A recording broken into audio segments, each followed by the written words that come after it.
Hi, welcome to the lecture on Chapter 2. As if you've read or watched the Week at a Glance video, you'll know that Chapter 2 we're going to break up over a couple of weeks. A lot of terminology, but not overly complicated yet. But it definitely takes a kind of a pendulum swing as far as where the course is going. So right now you've had a few weeks of understanding implication of wireless and how it's used in today's society. Well, today we start getting into the how. How does it work? And this one talks about just wireless transmission at a high level. So it's still not a lot of detail, but there's still a lot of terminology in it. So we'll just see what it goes. So hold on. So here we're going to be able, after this chapter, hopefully talk about the two wireless type of tech transmissions, talk about properties of a wave, amplitude, wavelength, frequency, phase, maybe some concepts in techniques and how to, transmit data by radio waves, and then talk about spread spectrum, which is a type of transmission media. So what is a wireless signal? Well, a wireless signal is an electromagnetic wave that travels through space at the speed of light. There's basically two different types, infrared and radio waves. You're probably used to the infrared by your remote control to your TV, and your radio waves, pretty much every wireless device other than your remote. Or if you have some older laptops that actually had an infrared built into it, so you can kind of connect two computers together via infrared, or two phones via infrared. But some of that stuff's relatively old technology. Now, wireless signals cover a wide range of a wide spectrum of electromagnetic waves, ranging from radio waves that are the size of a football field to gamma rays on the other side that is, as you can see some of these diagrams, just really, really small, part of an atom type sizes. So it's relatively really small. So just know that everything that we do today, and you've been exposed to probably every single one of these in some way, shape, or form. If you had an X-ray, you're on this end of it.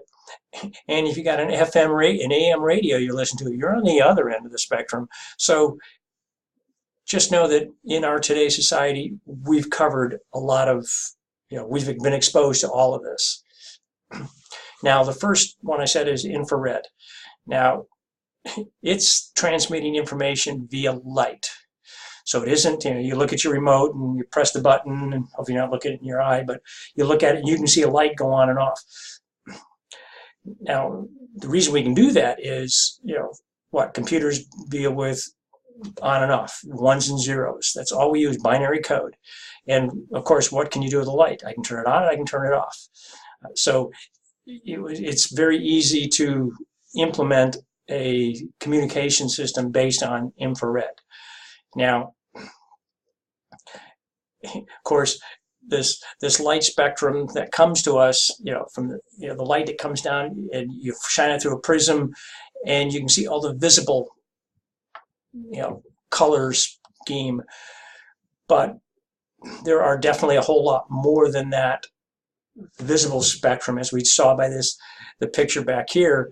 I mean, here is this very narrow spectrum. Out of this whole range, just a very small sliver is visible. So there's more coming to us than we can actually see. So light's turned out to be a pretty good medium to transfer it. Now, you're hearing like infrared, it's like, well, gee, what about fiber optic cables? What is that?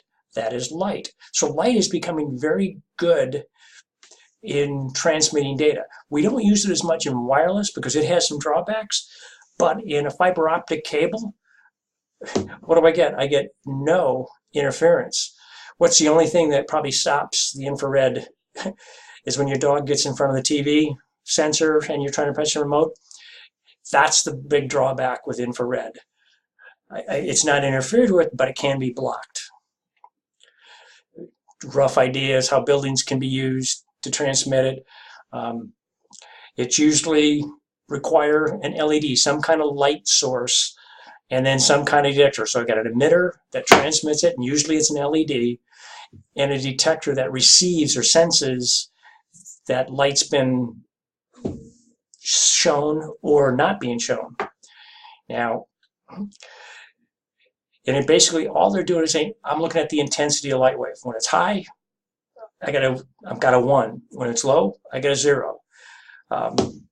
So that detector can detect that intensity of a light. Now you got 2 different types of transmission as far as infrared. You've got direct transmission, a line of sight, and that's probably your remote at home. It's got to be direct line of sight. If I can't point to the part of the TV that has that sensor, you're not changing the channels, you're not increasing the volume. Line of sight, LOS.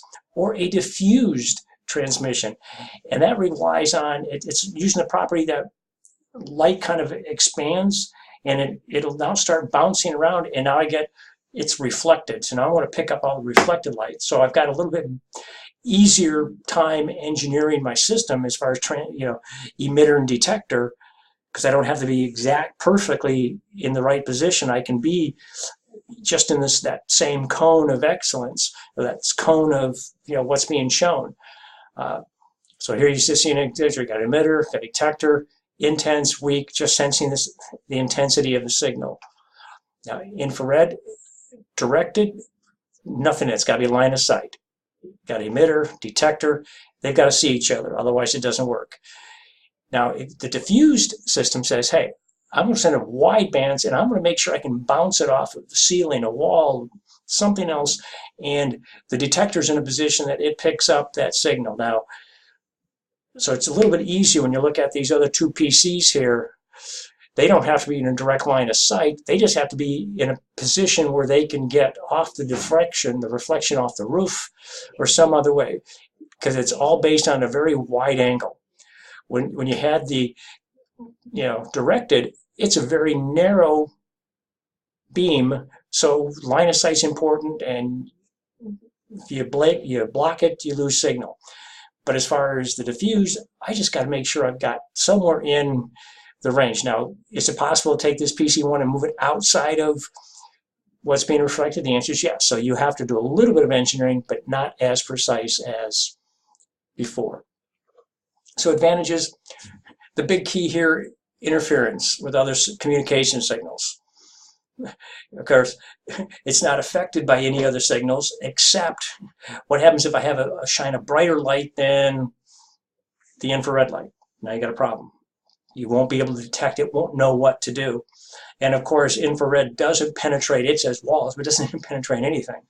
So once it hits something, a book, a person, a wall, a door, it's blocked. So infrared has a limitation as far as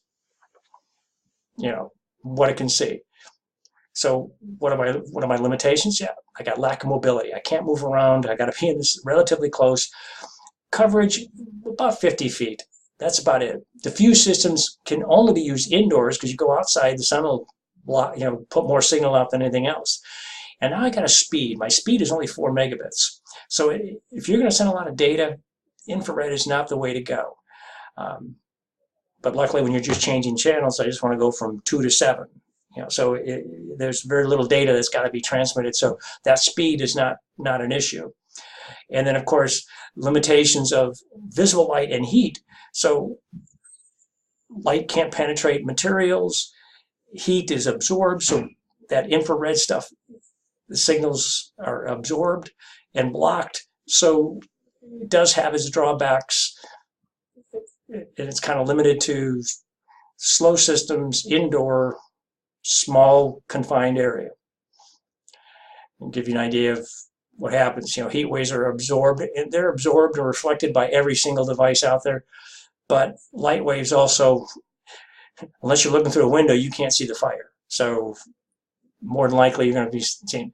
So So the generally used only in specialized system, data transfer between laptop computers, digital cameras, transfer pictures between one another. So they're very specialized and probably not used. Now the second one is like, well, gee, if that's light, what about radio? What about your phone? What about your radio? What about, now radio waves, they're the most common and used in wireless. One, because the energy travels through space or air, not by air molecules, but through electromagnetic waves. Now, these radio waves, they're created by passing electric current through a physical wire.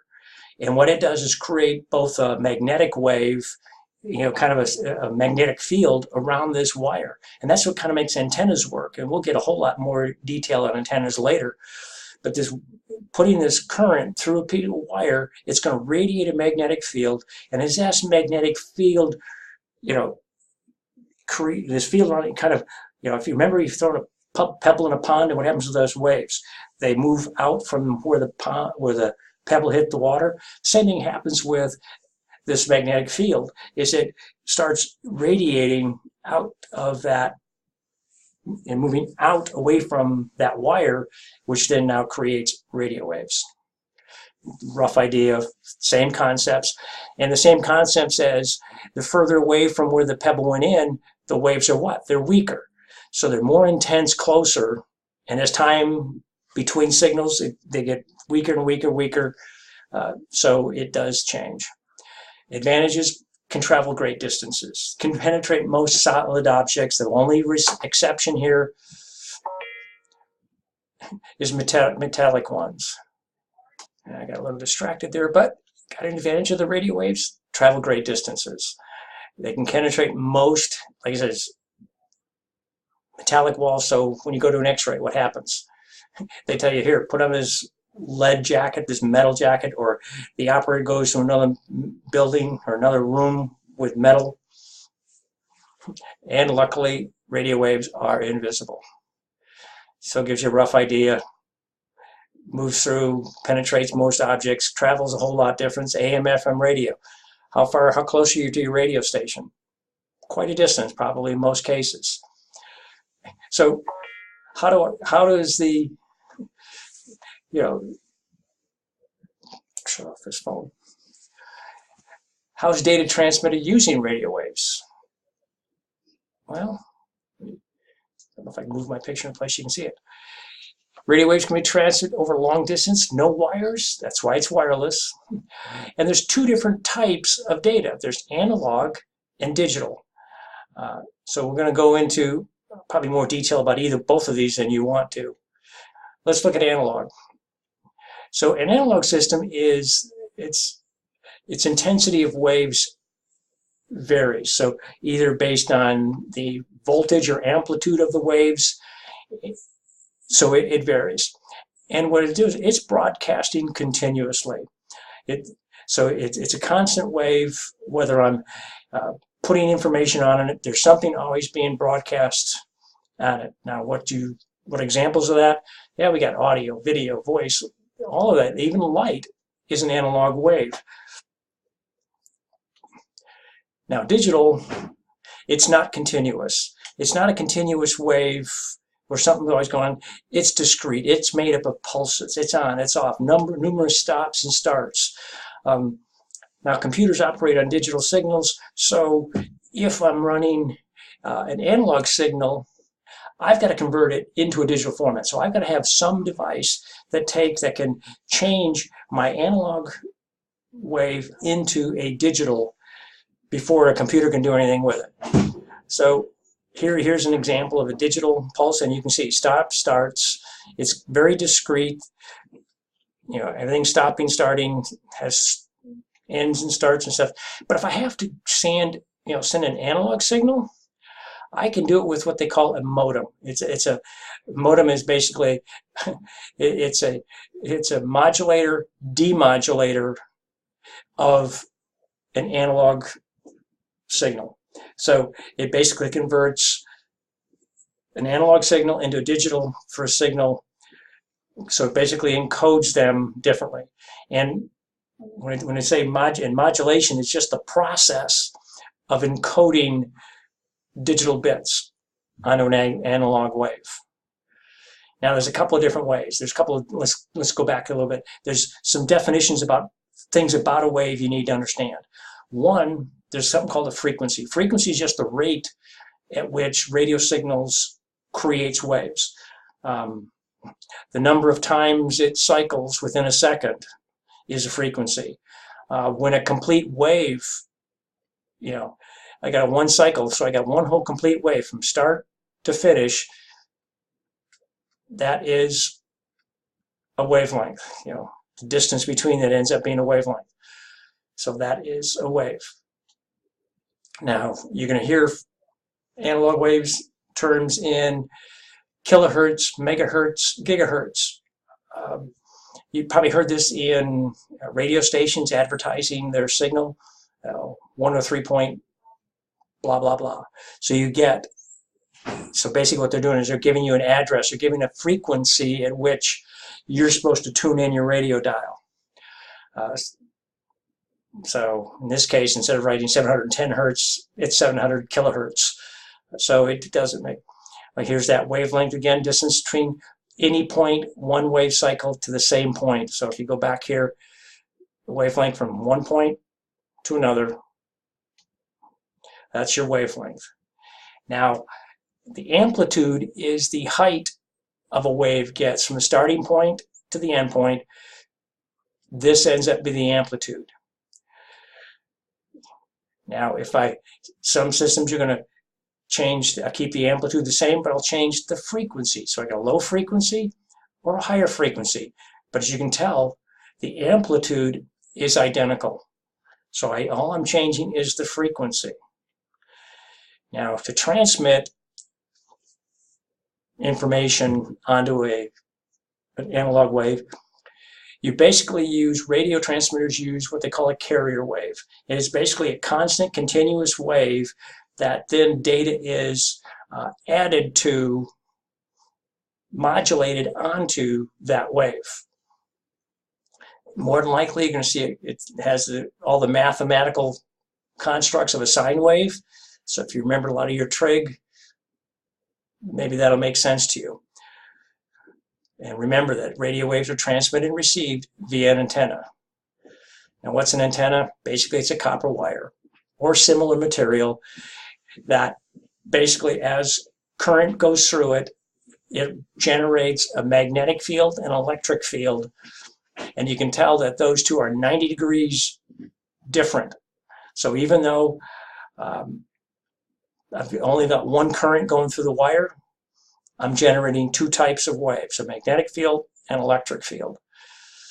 So you got radio antennas transmitting and receiving, so I got radio waves sending, currents going up, the antenna then converts it to a wave received via that same current, because I can now detect that, and then I transmit that down, those radio waves back along the wire, back into the receiver. Now, what about speed? Well, speed is usually shown in bits per second. So what rate I'm going at, it's going to be bits per second.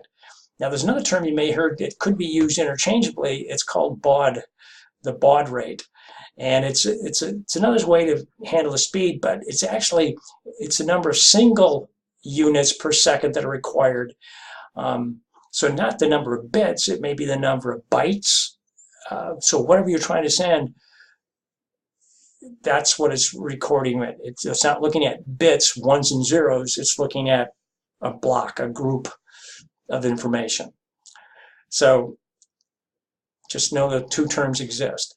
Now, you look at it, gee, I got different combinations. So if I've got to send, I got a baud. In this case, that you're seeing an example here. The baud says I'm not sending bits anymore, but I'm sending a combination. So in here, I'm sending 2-bit combinations. So when I'm sending signal W, that baud is actually representing what those 2 bits may represent. There are other types of units. You got 2 bits, which is a die bit, or a tri bit, which is 3 bits, or a quad bit. So I got 4 bits. So as much information as I can store in 4 bits is what I'm going to do. Now, most of us don't have modems in our house anymore. You may see something called a cable modem, but it's under concepts basically the same, but definitely running at a whole lot faster speeds. So if we were still back in the, let's say, early 90s, there'd been times in a hotel room I would be pleased to get 33.6. I've had days where I'd get 48. I get 96 bits per second. Download your email, go to dinner, and come back. So just give you an idea. So a transmission, that baud has nothing to do. So if I'm doing a quad bit, I'm going to send 16 units, and I only need 4 bits of data encoded. So now that even though I'm limited with physical number of bits, I'm just changing what those bits mean so I can get more data in that limited amount of space. Now, the term bandwidth. Bandwidth is just basically a range of frequencies that can be transmitted over media. It's usually the maximum data, but it's only accurate when talking to digital systems. There's too many other variables in analog that doesn't play the game. So let's look at analog modulation. So how am I going to put information? I got this carrier wave. Now how do I put data on it? Well, there's 3 ways to do this. I can change its amplitude, I can change its frequency, or I can change its phase. So amplitude modulation is just, all I'm going to do is say, I'm going to change the height of the wave. When I got a 1, I'm going to put more energy, more electrical pressure than less. So I'm looking at the height. So in this case, I got a starting point. Here's my amplitude. But if I want to send this 1s and 0s, I want to be able to, I wish the example showed, I would actually change this height-wise to say, I've got a signal that's going on. If it's a certain height, it's a 1. If it's not that height, it's a 0. So now granted, we do use AM, or amplitude modulation is used by your AM radio stations. Very susceptible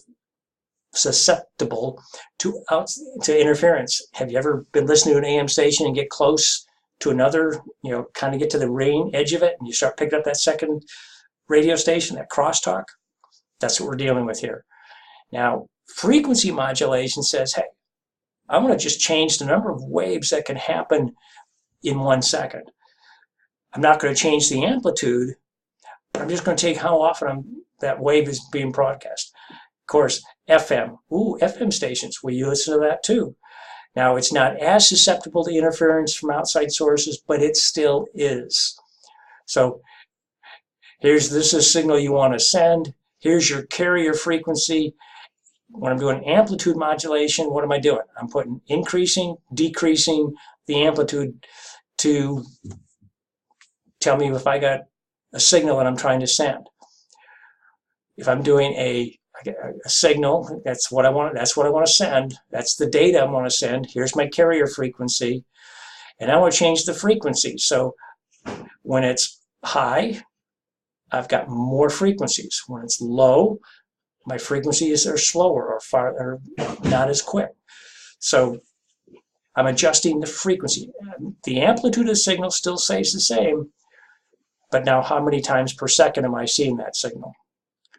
The third one is phase modulation. It basically is I'm changing the starting point of a wave cycle. So on that sine graph you saw, started at 0, went up, went down, ended at 0. Well, now if I change the starting point, instead of starting at 0, started at 90 degrees or 180 degrees, now I can determine a signal because now I've changed the data. So now I have a way of determining what information is being sent. And here's just an example. You got a reference signal, which is, that just give you an idea, you got 0, 90, 180, 270, 360. If I got no shift it's the exact same wave. If I got a 90-degree shift, what I do, I'm starting my signal at 90 degrees. If I'm doing it at a 180 shift, I'm starting my signal at 180. So it just kind of goes through based on this reference signal, based on what my modulation is, I'm changing that over. Now, let's look at digital. Those are the three ways to do analog modulation. Now digital modulation, I've got to, kind of take a digital signal and do something with it. I've got to make sure I can create basically two states, a 1 and a 0. I got to have some data that tells me that. Now, advantages, it takes better use of the bandwidth. I don't require all the bandwidth to make sure. It definitely requires less power to transmit because I'm not trying to do something with every single on that continuous wave.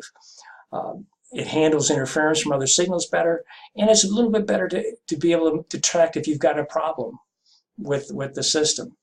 Now, there's basically three types of digital modulations along the same lines as you saw in analog: amplitude, frequency, and phase. And there are definitely, users demand more and more transmission speed, so there are definitely a whole lot more than the three that we're going to talk to. But they also, the more they get, the more complicated it gets, and you've got to be a PhD in math to kind of figure that out. So basic modulation techniques is one, digital signals have to be sent in bursts of bytes. Three different types of signaling transmission. You've got return to zero, non-return to zero, and polar non-return to zero. We'll go into those. And then there's also a variation of one of those. So if I'm doing a 1 and 0, I've got to have a period of time that is for can handles a bit of information. But the return to zero says that every time I signal, I got to return that signal back to the 0 point. So even though I reach my power threshold to indicate a 1, once I've done that, I've got to go back to 0 before I can send another signal. Even if there's another 1, I can go back, return to 0, come back, wait till the next start of the bit cycle, and go back up to 1. So return to 0. Everything goes back to that 0 line. Now, non-return to 0 says, okay, I don't have to. I just got to send it, go to that. I don't have to return, so I can use this full gap of time for that bit signal because I don't have to do any time to go back to that 0 line. So now just hit the target, turn it off. Hit the target, turn it off. So that's all you got to do with that one. And then you got polar non-return to 0. And here you got, I'm not returning to 0 line, but I've got two different thresholds. I got one threshold, positive shows a 1, and a different threshold that's usually on the negative side, showing a 0. So I've got two different thresholds that I'm hitting to have that without having to return to 0. And then here you got non-return invert on 1s, a little bit more complicated, but here, because I didn't change anything, it says, okay, stayed there, it's still a 0. I stayed at that same level. I didn't return to 0, but because I kept at that same power level, I can't assume I got two 1s because I got to go, if I get that second 1, I'm going to change, I got to invert on 1. So every time I get a 1, I'm inverting. So the first time I did a 1, it's on the high end. Second time I get a 1, it's on the low end. Next time I get a 1, it's on the high end. So you're inverting the data back and forth based on how that works. Now, three types of changes that can be made to the carrier to enable it. I can change the height, the amplitude, I can change the height of the signal, same as analog. So I can do amplitude, and they call it shift keying, frequency shift keying, or phase shift keying. So I'm going to restart the return, change the starting point. As amplitude, what am I going to do? Binary modulation technique. It's similar to amplitude, and all I'm going to do is change the height of that signal to represent 1 or a 0. Frequency says, what am I going to do? Same thing. I'm going to change the frequency of that carrier signal. More wave cycles needed to represent a 1. So here's your amplitude. I'm low. I've got a signal, low, got a signal. Frequency, what did I do? In those time flick, now I've got multiple signals, more frequency on the ones, less on the zeros. Now phase, it's technically it's similar to phase modulation. It varies the starting point, and it starts and stops because of a binary signal. Now, one of those techniques is quadrature amplitude modification, or QAM, and it's a technique for combining amplitude and phase modulation. Now, receivers definitely can detect phase changes much more readily than frequency or amplitude. So guess what's probably used more often? Phase shift key. It's probably used more than anything because it's easier to detect the start and stop of the frequency. So here you got starting point. I've shifted phase pretty much 180 degrees out of sequence. So by shifting that phase, I've been able to do that. Now, there's a technique, called spectrum.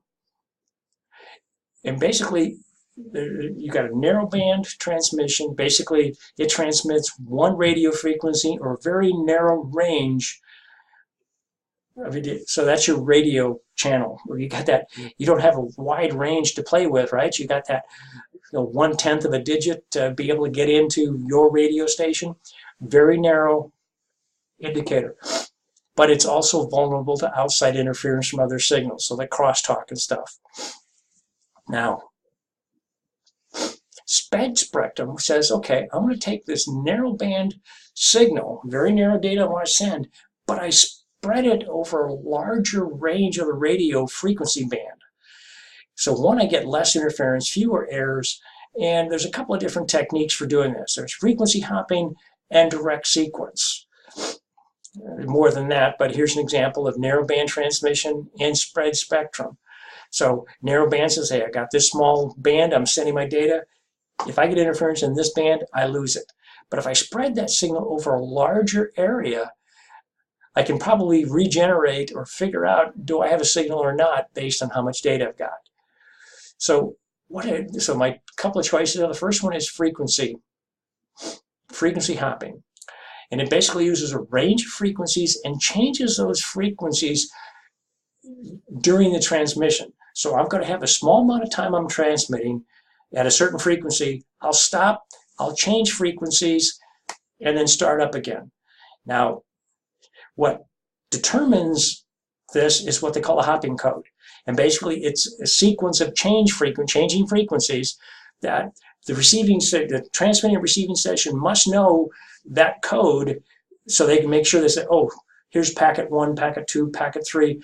If I'm on the same code, I know what timing to get that information. So, which then allows multiple radios to use the same frequency, and I can kind of, like we've seen in your wireless class, or not your wireless class, but your network class, I'm going to interleave multiple transmissions on the same frequency. So now I lost multiple radios to use that same frequency.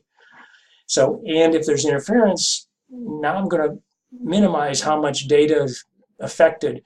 So here's just a picture, first block, second, third, and you can tell the frequencies for each one of these are at different frequencies at different times.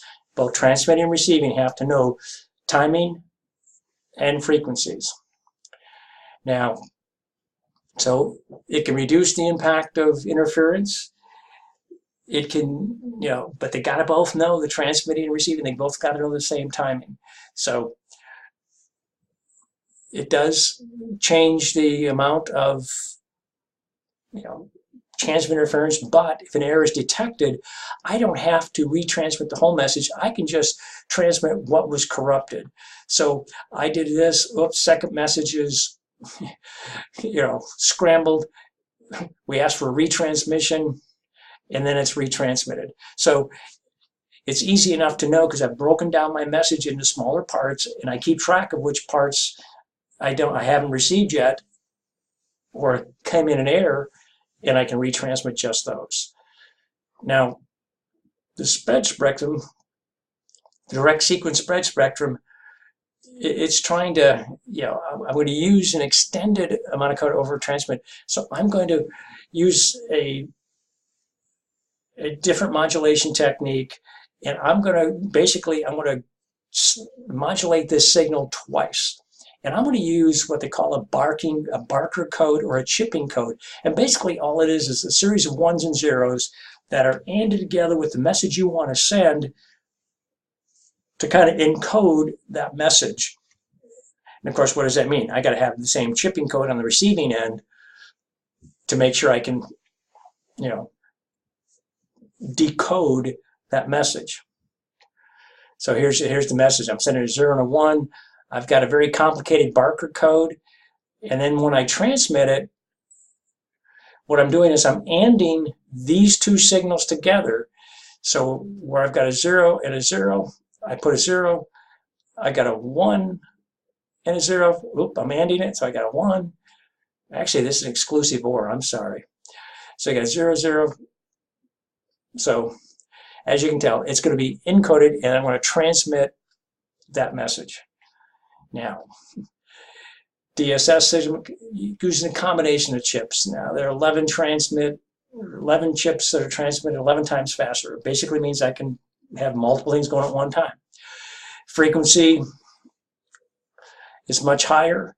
The plot of frequency spectrum is similar to look like random noise, but the information contained in the original system is still there. So it looks like it's noise, but once I decode it, I can handle it. And by usually interference is usually narrowband interference, but having these signals spread over a wider range, after spreading, I may only affect a very small part of the signal, but I can still recreate the entire signal. Advantages: it appears that unintended narrowband is just noise. May cause some values in the chips to change, but the receiver can recover the original data. They're usually only used as DSS techniques, only used on higher end, maybe Wi-Fi LANs, only because they're just a little bit more harder to manufacture, more complicated. So now just know that you've heard a lot of different terms on the basic theory of what a radio wave is, how it's encoded, different types of encoding techniques. So just hope that this gives you an appreciation of the data and the details that goes behind when you make your next wireless call. So if you have any questions, you know how to get a hold of me. Send me a text, stop by my office, give me an email, give me a call. Have a nice day. Bye-bye.